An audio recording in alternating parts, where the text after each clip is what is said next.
Katie Carson has always loved sports and exercise. So I grew up with 3 brothers, so sports was a huge part of my life, and I was always very active. I'd always played soccer, and fortunately, my entire soccer career through high school up to college, I never had any major injuries. A couple broken fingers and broken noses.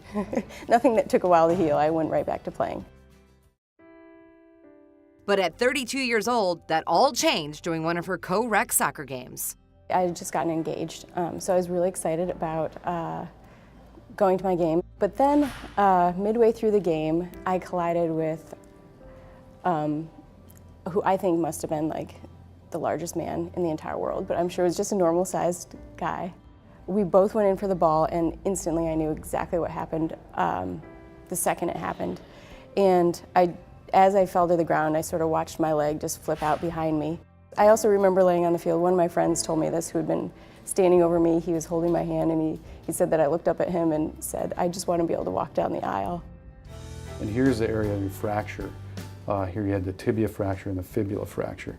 Luckily for Katie, Dr. Levy was on call at the emergency room. Your leg was in that angle that you talk about, that U-shape. Katie had a very typical direct blow injury to the leg.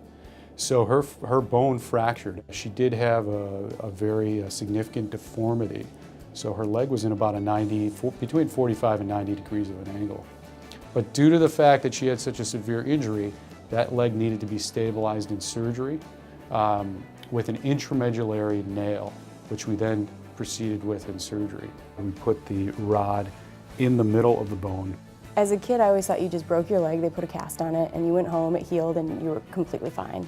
So they were talking about this IM rod, and I thought it was a completely crazy idea, but everyone told me it really was the only valid option. So the bone is hollow, and we put a rod, or another word for it is a nail, because literally it's like placing a nail inside the bone.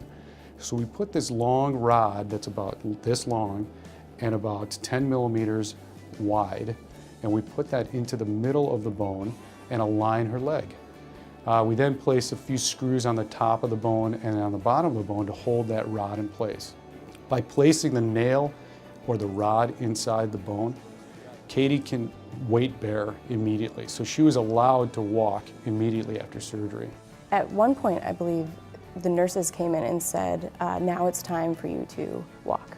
And I thought they were absolutely insane, because 2 days prior, my leg was in the shape of a U, and now I was supposed to weight bear.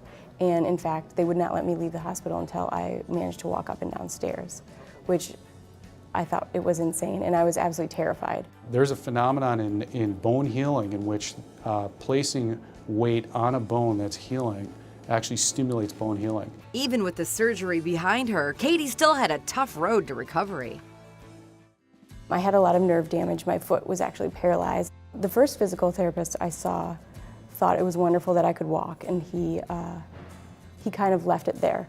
But for me, that wasn't good enough, because my entire life was exercise related. I think as much as of a physical challenge it was an incredible mental challenge. Eventually, her physical therapy started paying off. A year after, almost to the day this occurred, I was able to run a half marathon. And by putting that as a goal, that a year later I would run this half marathon with my friend, really helped me strive for something, so that it wasn't just every day physical therapy was another day. It was every day of physical therapy was another step toward this goal. Katie's future is excellent. I mean, we're talking about a person that a few years ago literally was not able to lift her toes. And to go from that to being able to go to running, that demonstrates a lot of hard work and dedication. It also demonstrates the amazingness of the body, the human body, and its ability to heal. Katie even exceeded her own expectations when it came to her very first goal. I did walk down the aisle, maybe skip down the aisle. It was wonderful.